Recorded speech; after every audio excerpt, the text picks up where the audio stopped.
I'm ready when you are.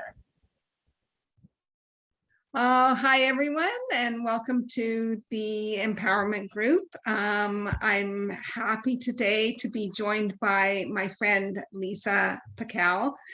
Lisa and I first met at the Solve for Why Academy, and we're both alumni of there. And I've never met somebody who's sort of more vibrant and happier to be around. She's an amazing person. She is the mother of 2 grown daughters, and she has an absolutely amazing claim to fame as being the first woman to ever win a circuit ring, ever. And she did that in No Limit Hold'em. 2005 in No Limit Hold'em. Sorry, Yeah, yeah. yes, in No Limit Hold'em. I don't want to change somebody else. So I think Lisa's an absolute powerhouse when it comes to advocating for women, playing poker, and she has recently joined Poker Power, which we are all familiar with. We work with Poker Power here at Rec Poker, and we're going to talk today to Lisa about her journey in poker and her advocacy of women and anything else she would like to talk about. So welcome, Lisa. Thank you. Thank you so much. That was super sweet. I am incredibly humbled to be here and excited. I want everyone to know that Kim was the powerhouse at Solve for Why. I was like, who is this girl and why is she kicking my butt here? She did amazing that week. She's super smart. I was absolutely thrilled to meet her. And it was just like, oh my God, here's this awesome woman in poker. And we had talked about like how you like to travel in poker. And I was always looking for another female to kind of be able to do that with, because most of my friends coming up were not female. And I traveled a lot by myself over the years. So I was like, yay. And then she doesn't live here and we went on lockdown and I was like, all right, well, that's not happening. But here was this awesome person that I met and I'm super thrilled to have met you, Kim.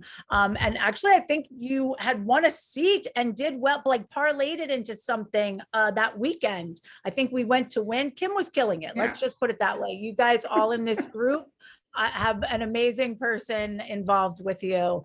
For me, you know, Tell us about your start in poker. So, how you got into it. It was, you know, I was like any typical New Jersey Italian, you know, you play cards with your cousins, your grandparents, and every game under the sun. And I remember when I was married, we would have a pool league at my house. And when you were waiting for your turn to shoot, we would play stand-up poker, dealer's choice, whatever. I also had Friday night games at my house, dealer's choice. And one day my friend Pat comes over and he's like, oh, there's this new game, Hold'em. And I was like, what the hell is this? I'm like, this is so dumb. And then it was just like the World Series with Moneymaker came on and we watched that because we were all hockey fans and they had canceled hockey. So they put poker on. I always say poker owes its livelihood to the NHL for going on strike.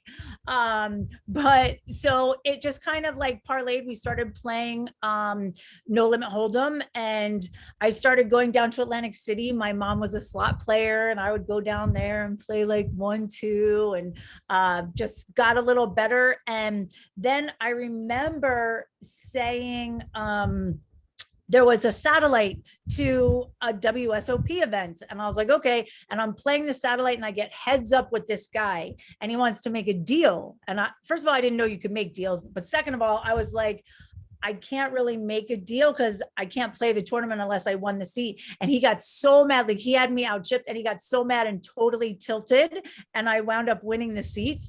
And I was walking to the bus stop with my daughter the next day and I said, Mommy won a seat and I can't decide if I should play the ladies event or the event with everybody. And she looked at me and Lexi was like 5 at the time. She's getting married next month.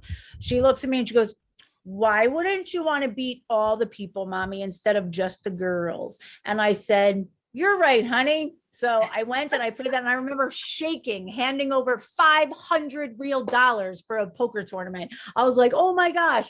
But I was pretty friendly at that point with like most of the floor people, and they were so sweet. They're like, we're rooting for you, Lise. And I totally felt that energy. I absolutely did. I remember early in the tournament, some guy screaming and yelling at me because I like called him down with a pear and a gut shot, and I hit it, and it was like almost for my poker life. Like things that I think of now, I'm like, oh my gosh. But yeah, that was me calling all the way down with the rag ace and winning. But 2 days went by. I remember going home. I had bagged. I drove home, washed my outfit, wore the exact same thing. I was super superstitious. I wouldn't let anybody come to final table. I didn't even tell most people. I was that person who was like, no, I'm not breaking your chips because I can't, like totally superstitious. We get to final table and I knock out every single person except one. Somebody else knocked them out. And then when we got to heads up, his name's Todd, we're friends now. He comes up to me and asks again, do I want to make a deal? And I was like, what are you talking about? What? I don't understand. And he's like, we lock up a certain amount of money and then we play for the ring. And I was like, no, now I know better. Now I'm like, holy crap, lock up that money. It was a big pay jump. But I just felt like it was my time. And Charla, who used to write for Poker News, she was such a sweet advocate for me. And she was the one that told me, she's like, you just became the first woman to win the World Series of Poker circuit. I was like, what? And she has been a huge advocate for me and so sweet. And I knew from that moment, it was like, I want to do more for women in poker. I want this to be a thing. And coming up back then, this was 2005, 2006. And I remember when I won, they asked me if I wanted the ladies pendant instead of the ring because the ring is so heavy. And I was like, heck no, no woman has this for this event. And I took it, and it used to bruise my knuckle. But I was so thrilled. And my cousins teased me so much. They were like, 6 months ago, you're playing with a cheat sheet. Now you just won 50 grand. They could, like, nobody could believe it. And I was still like looking at cheat sheets for a long time. But I just loved it. Back then it was very different than what it is now. My friend Jamie and I talk about all the time. Back then, women were very guarded. Like they felt like there was only one spot because online poker was booming. And it was very rare for a woman to become a poker pro on there. So any woman wasn't going to be like, hey, check out my friend. And, we were trying to do a reality show back then. And I remember animosity amongst other women in the poker room at Borgata. And it was like, this isn't my gig. I didn't set the people, but we wanted all of them. But at the time, everybody was kind of vying. Whereas now I'm like, hey, meet my friend Kim and meet my friend Jamie. And like, I want all the women to be doing well. And that's part of why I love Poker Power. I feel like those women are truly trying to help other women come up in the sport. So yeah, and I just fell in love with it. And here I am a million years later. Nothing like getting that hook in early, right, Lisa? Totally. Yep. So when you win, when you don't know what you're doing, you think you're going to win forever. And that was my biggest downfall is I thought, okay, I'll just buy into every poker tournament because I'm going to win. And it's like 50 grand goes like that. So money management, like those are things I would tell people immediately wanting to play this sport. If you ever think you're going to make it as a full-time poker tournament person, you better have a huge bankroll or sell pieces of you or really have excellent bankroll management. It's just Phil Ivey's the greatest player that walked the face of the earth, in my opinion. And he doesn't win every single tournament he's in. So what makes the rest, us mere mortals, think that we're going to do better? Right.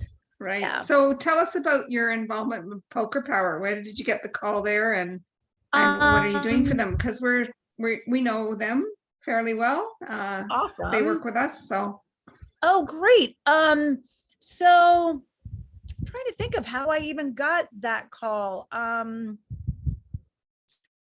I know, so Schwan is friends with Jamie, and I know Jamie, but never mind. Sarah Steffen and I went heads up at Bally's, and here again, I had her out chipped a gajillion, like should have beat her because she had this much. This is why I tell people don't ever give up.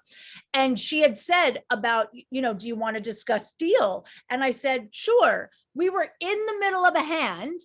We wound up getting it all in, and she doubles. And then it was like, I don't even remember what happened, because now she just kept doubling and doubling. I'm like, what the frick just happened? We didn't even have time to make a deal. But yeah, I always say never ever give up. But she had approached me after, and she's like, hey, I work with this company. And I was like, great. And they weren't taking teachers on at the time, but I think she just kept my number and knew people and blah, blah, blah. And I think it was like just after pandemic, like they just opened back up again and like, getting situated. And it was a while before I became a coach for them. And, now I work with different groups and I do breakout teaching, and I have my first my first own class coming up this month. So I'm super excited for that. I love it. I love talking with women who have no idea about poker.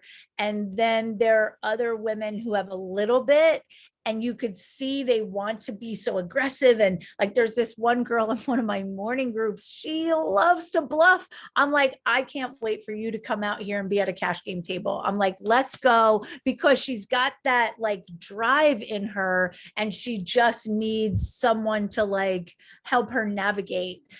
So it's awesome. And, a lot of these women, like there's a lot of big corporations that we work with, and just giving them confidence. I love that. So are you in Vegas now? Are you living in Vegas? Yes. So Right. I moved to Vegas oh gosh, I get so confused. I was going through a divorce. My mom passed away, bad breakup with a boyfriend. It was like, I need to get out of here. And my friend Lexi was going to move here as well. And it was like, let's play poker and work for CSOP and do all this exciting stuff. And we moved out here. And then I was kind of she fell in love, and I was going back and forth, seeing my family. Friends were coming out here. I wasn't really living here. And New Year's Eve, I was like, you know what? You have to go start your life in Vegas. And I moved, and 3 months later we went on lockdown, and it was the hardest time of my life. Being out here, being away from my kids, my family, my friends forever. Thank God for FaceTime and Zoom. I got involved with a coaching and staking deal with Jesse Sylvia and a bunch of other people. Jamie happened to be in the group as well. And she and I had been friends back in Jersey, but not like really tight. And we became so much closer during that time. And like, we lived in the same neighborhoods, would walk around, because she couldn't go anywhere. And we would go on walks and bond and talk about women in poker and coming up and how we could do better. She works for this company and with Poker King Media and WPT, and she's all about like all these awesome things for women. So I love having someone of her stature, of her ranking in this field. So many people respect her, and I think she's going to be able to do a lot as well. Schwan, same thing. Like, these are women who are going to make a difference. Yeah, we've had Schwan as a guest, and you're talking about Jamie Kerstetter for any of our listeners that are not aware. She's awesome. Yeah, that's okay. Yep. Schwan's awesome. So tell me about your sort of career in poker has spanned a couple of decades now. And as a woman in poker, tell us sort of the worst things you found as playing as a woman and some of the best things. It's funny. Somebody just asked me this the other day, if I felt it was harder or easier for women in poker. I think it depends on you as an individual and how you take things. I think there have definitely been times at the poker table where a man has said something to me that he would never say to another man, because that other man would take him outside and deck him. Like one time, a guy called me a C word for beating him in a hand. And luckily, again, I am friendly with the floor. I'm friendly with staff, and people knew me at Borgata, and like everyone ran to my defense.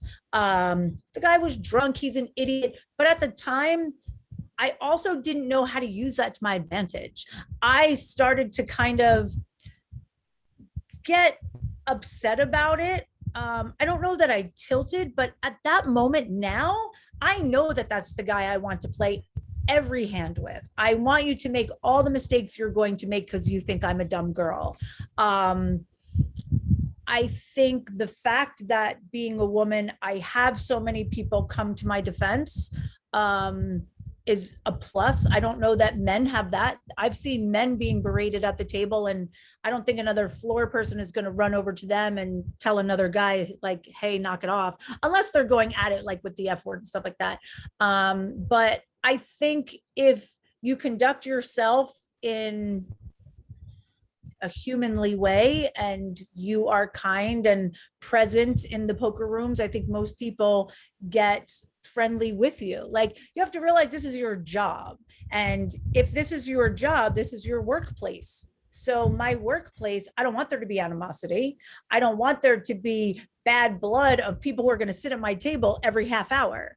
But I also have the choice to get up too, or go play at another house, things like that.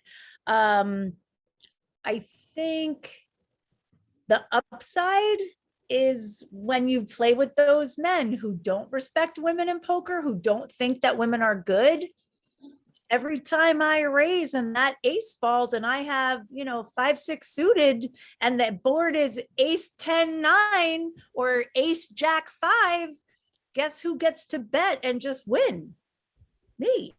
So, like, I think you need to find those spots too. Don't get me wrong. Now there are people that when you become a reg in some of these 600 tournaments and 400 and 500 and 800 tournaments, and everybody knows you, it's like, okay, that might not work. But you have to feel out your audience, just like, anything else. I think in life, you have to navigate and see where you get to use your strength and where your weakness is. My weakness was always being emotional, because I am an only child. I'm Italian and I'm from New Jersey. So right there, I'm very emotional. So for me, it was trying to get that in check in the beginning, because I hated to lose. I absolutely hated to lose. I would be the person who would pout. Like if my aces got cracked, I would legit pout. And at one point when I was getting knocked out at tournaments at parks, and I was dating my boyfriend at the time, and he's like, Lisa, you have to be a better loser. And I was like, why the hell would you say such a thing? Why would you want me to lose? Like, I was going off on him like a crazy person. Didn't realize it wasn't that he wanted me to lose. He wanted me to be a more gracious loser. And I was like, oh, all right, I could take those beats better. I didn't realize that at the time. I was just like, you should only want me to ever win, and you should never. And the reality is, again, even Phil Ivey doesn't win every single time. So who the hell is Lisa Pickell that she's just going to win every single tournament? You and I sound a lot alike. I should have started in 2003. When poker has changed a lot in the last 20 years. So what do you do to sort of keep your game fresh, like study wise? What do you do to sort of keep up with how poker is today? Because poker is a lot tougher now than it was in 2013 and 2003. So I think that poker will always be poker. It is still a game of reading your opponents and having the luck when you need it. Listen, nobody wins a tournament without getting lucky. And you have to win flips. You have to suck out sometimes. You have to hold sometimes.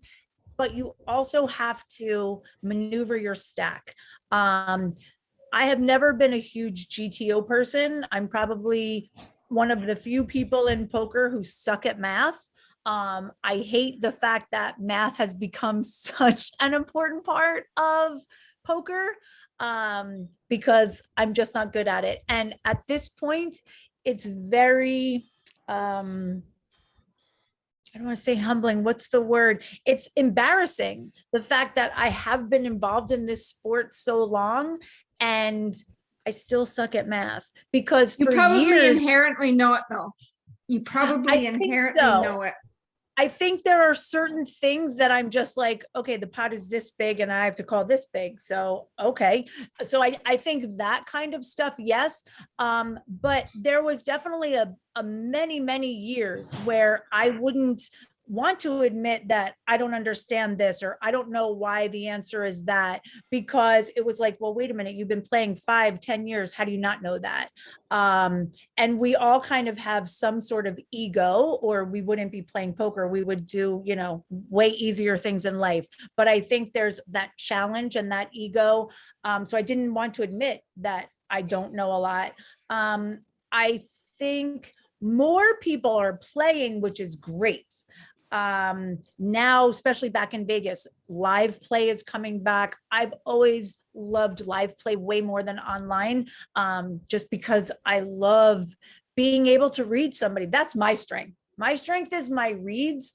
I also know that sometimes I rely too much on them. So for me, my studying is talking my hand histories with my friends, because even in my notes, I remember one of my friends saying, it doesn't matter that he was doing this and 10 hands earlier. And I'm like, but it does. So I want, for me, the best person that I talk hand histories with is someone who's super respected in this sport and super high up. And she has been a saving grace for me because she talks all aspects of poker. It's not just the math. It's not just the read. It's all of these things. And I could talk 24/7 with this person because she's so passionate about it. Her and her partner, like, just unbelievable how much I've gained from them. So hand histories has become a thing for me that never was.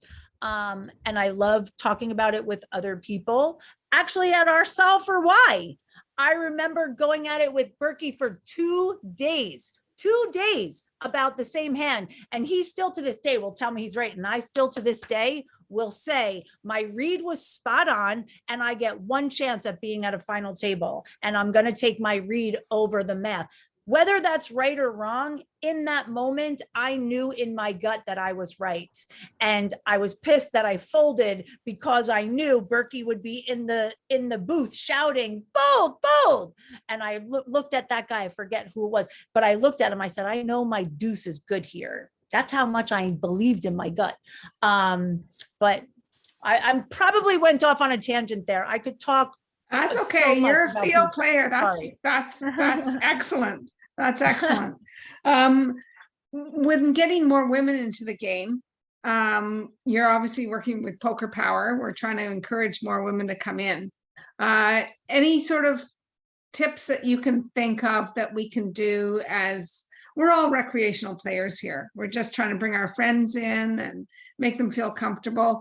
There's a lot of women that play online, but they won't go out and play live poker. Right. So what can we do to encourage them? What can the poker rooms do? What can the tournament series do? I have seen that WSOP Circuit is bringing in ladies events, so to get a ring. So that's a really good thing coming in.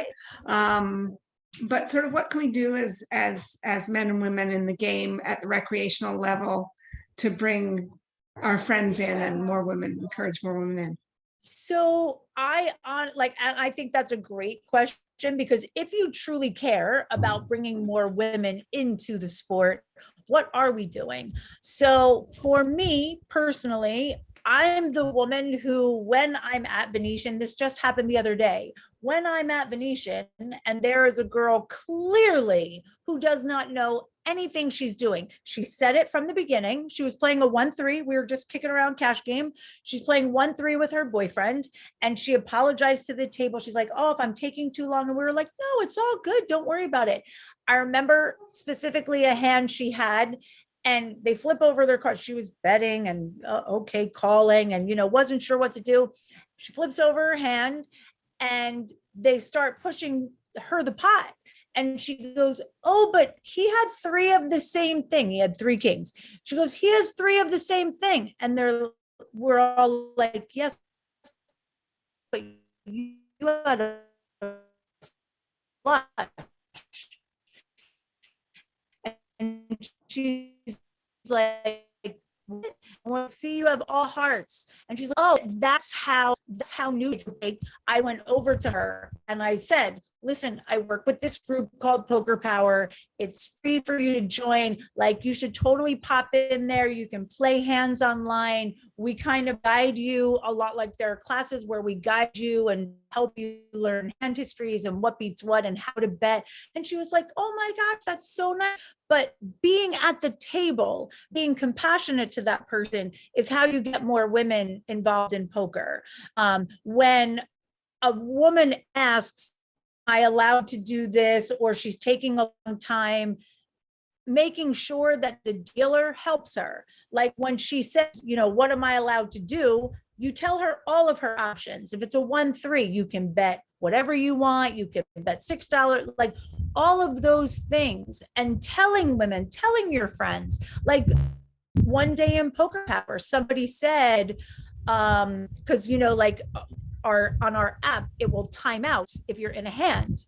And the woman said, well, what happens if I'm at a poker table? Will there be a clock that tells me how long I have for the hand? And we explained to her, no, you have most of the time, but if you're taking too long, someone could call clock on you. So it's telling your friends what it's like to be at a poker game.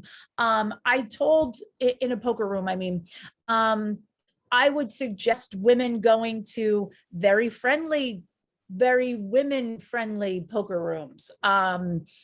I'm hoping more of them are getting that way, but you go to the Orleans, they're super, super female friendly. South Point, I believe, is also. Venetian is getting better. I'm starting to like Venetian a lot. Wynn is excellent towards women. I remember my first trip out here, some floor person literally running to my table to make sure I was okay in a situation that wasn't even about me. It was about this guy and this woman. And I was just like super impressed with them just having my back, and I had just got here. But I think it's groups like this, especially groups like Poker Power. I want to see them running more tournaments to winning a seat in Vegas or doing meetup cash games. I want to see that where you're all together and a woman can be like, oh wait, 5 friends are going on this trip to Vegas and we're all going to be at South Point playing cash. That's going to make them feel more comfortable. I would go to rooms all the live long day. If a group was telling me, hey, we're doing a game and we have a bunch of women who have never played, I would go play in that room and introduce myself to women and help them. Like that would be what I would love to do, is to be able to be there when more women are coming into town. Yeah, that would be an amazing thing. Is that my internet? Yeah, you're breaking up a little bit. But we'll carry on here as much as we can. Sorry. Destinations. Okay. I just want to ask you, before I open this up to the panel to see if they have any questions. You and I like to travel. What's on your bucket list in the future? Where would you like to travel for poker? Aussie Millions. Yes. Aussie Millions, hands down. You know that best place. Yes, more than anything, I want to go Aussie Millions. You can so come badly. Yes. And the COVID has put a damper on it, but we're gonna get there, right, Princess? Yes, we are. I definitely count me in on that trip. I want to go so bad, so bad. I would also like to play, what is it? The Aviator Club. I think it's in Paris. Okay. Okay. Yeah. Well, first of all, I just want to go to Paris. I was hoping to find a boyfriend someday and go to Paris, but whatever, I'll go for poker. We're heading to the Irish Open next week, so that's a fun one. So Ooh, I'm going to open this up now to our panel. nice. I'm not sure if this is my internet or Lisa's internet, but if anybody has any Okay, questions. I don't know why this is.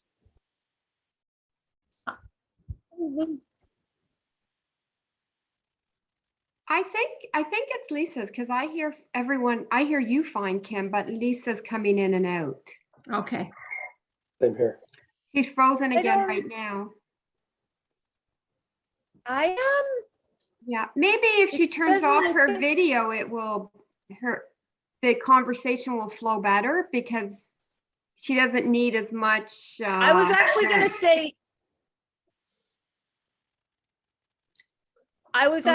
say. Why don't I? Yes, Cox internet is bad.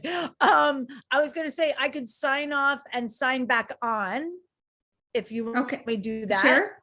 Do you want to try I'll that? be right. Yeah, let me do that and see if that works. Okay.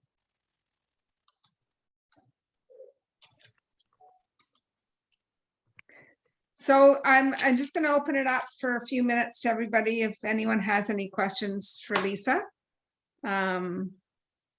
She's such a fun person. I'm telling you, you can't play at a table with her and not be smiling and laughing. Yeah, I can tell already. She must be a fun person to travel and play with. Yeah, yeah, she is. Oh, there she is. Let's see. All right, there she is. Oh, you're Oh. muted. That's all the time. How's There that? it is. Better? Okay. Yeah. All right. I was just telling the panel how fun it is to play with you and have you at the table. Like that, Aw, it's always a Thank smile. you. So, Thank and you're so you. encouraging. And, you know, even if you're losing a hand, you're just, you know, graciously encouraging. So panel, if anyone has a lot. anything they'd like to ask Lisa. Well, I have a question. It's actually about that sort of mindset, really, I think. What do you credit in your life that allows you to have sort of like a positive outlook in these kind of circumstances, even when you're losing a hand or when things aren't going your way at the table? That's a long time coming. Like I said, I used to pout and be really crazy. There are still moments I have, and I think more now it's disappointment. In certain tournaments when I'll get, I mean, obviously we all hate to lose, but there will be ones where I'm coming in super positive. And it's just like, wait a minute, I don't understand what just happened. You know, things seem to be going your way and then something will just happen and you're like, whoa.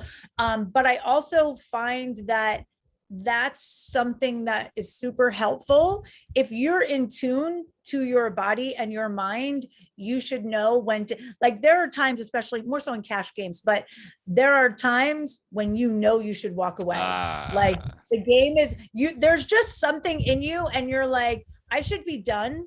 And you don't, and you wind up going on a downswing, or there's something bad that happens. And I believe women are more, I want to say, I find that women are more in tune to it, but I know plenty of men who are very in tune to those kind of connections. So I think it's about paying attention to those things. You know, when a game is good, you don't want to leave and you're like, okay, if you can seriously ask yourself, am I in a good space? Am I still playing my best game? Is this table good for me? Is it worth me staying awake another 2-4 hours to be in this game? All of those things have to play into, am I going to do well at this? When I know there will be days, today's a perfect example. I am on a cash game grind for the next like month. My daughter's getting married and it is nose to the grindstone just make money. Which kills me because everybody's at Hard Rock right now and they're all like, what do you mean you're not staying here? And I'm just like, la, la, la, la, la, la, la. But it's because I love tournaments so much. I hate the fact that I can't be playing it, but right now I have to grind. So today is my normal grind day. I'm supposed to get up. I go for a 4 or 5 mile walk, shower, get ready. And there were things like I was still needing to unpack because I was at my friend's wedding. And this was coming at 4:30. And I was just like, do I really want to be playing? Because what my plan was, I'll bring my computer and do it. There's a back room at High Limit Slots at Venetian. And I was like, it's quiet. I could do the Zoom meeting there. And I was just like, when I know I have something else on my mind and I have a cutoff time, I'm not going to play well. I'm either going to be forcing my game to try and hurry up and make the amount of money I need to make, or I'm just going to be distracted. Like, oh my gosh, is it almost time to meet with them? Did I do this? And it just wasn't worth it. So I called my friend. I was like, hey, can you put some money, can I Venmo you some money for ACR later? I'll play online and I'll get to my cash grant, small. It's just not worth it for me to think that I'm not going to play at my best. So that to me is part of mindset. Getting in a good space. If you're going to play a tournament, I'm all about manifesting. So in the morning, you should be picturing putting those chips in a bag. You should be picturing scooping pots and building your stacks. Anything that helps your game is what I feel helps your mindset. And if you're the person that's going to say, I remember 6 months at Borgata, I was playing cash and my kings would get cracked every single time. And that's actually the first time I got into law of attraction, because I met somebody who said, of course they're going to get cracked. You keep telling yourself they're going to get cracked. And I was like, oh, like I could change the cards, but you can absolutely change the whole being. So yeah, it's those kind of things. Follow-up question then. So this is, Yes. so then when you are in a hand and let's say you're all in on the flop, as the dealer is preparing the turn card, what are you doing in your mind or in your body or at the table? Like, how are you summoning the turn card that you want to see out there? Where are you what are you trying not to think about? Because that's a real thing. This is a real thing. But I think the work gets done off the table before you get there. The work comes, how everybody is like, oh my God. And I did this last night. I mean, I fall into it myself, even though I practice this as much as I can. Can I win a flip? Am I ever going to win a flip? Every time I have ace king, it gets cracked. Like, if you're thinking that, that's the way it's going to be. So when you're doing the work off of the table, and when I say manifest, I'm talking about before your head hits that pillow at night or before your feet hit the floor, literally picturing in your mind, you have the ace king and they have the jacks or vice versa, and the board running clean. Like, you have to see you winning that flip and scooping the pot over and over and over again. Now, at the table, are there times where like this happened the other day? Guy had aces and I had kings, and he, you could see his entire body just knew he was going to get beat. So I don't know how he had been running bad. And I went, I guess I need the king of diamonds. Flop comes, turn, king of diamonds. I called the suit, and this has happened multiple times in my life. So you just have to, honestly, there are times where I'll silently be like, nines versus ace king. And I'm like, 9, 9, 9, 9, 9, whatever it takes for it to be good for you. But I think the best advice I can give is, don't put ourselves in the position where that flip means our entire life, our entire poker tournament life. Because then if you don't win the flip, you're like, okay, nice hand, and you still have chips to rebuild. I think that's probably, the best way to look at it. That's good. Yeah. Lisa, I do exactly the same thing in my head though. sometimes I say it out loud, but in my head, I do exactly calling for the card that I want. I don't always Yes. get it, but never ever say no, no this or no that or no, no, no, no. Right? Always Exactly. positive approach. Yep. You always take the one that you want, not the one you don't want. That's law of attraction, like 101. And Right. it's the truth. Like if you're going no ace, no king, no ace, no king, ace and king are going to come. Exactly, right? But scientific people will not believe that, or numbers people will not. And I so relate so much to your comments about, I'm terrible with math as well. And, when I went for my first big tournament too, when I knew nothing about poker, I just learned how to play. I won my way into the PCA in Bahamas, ended up winning 45,000 in the first big tournament I ever played in, right?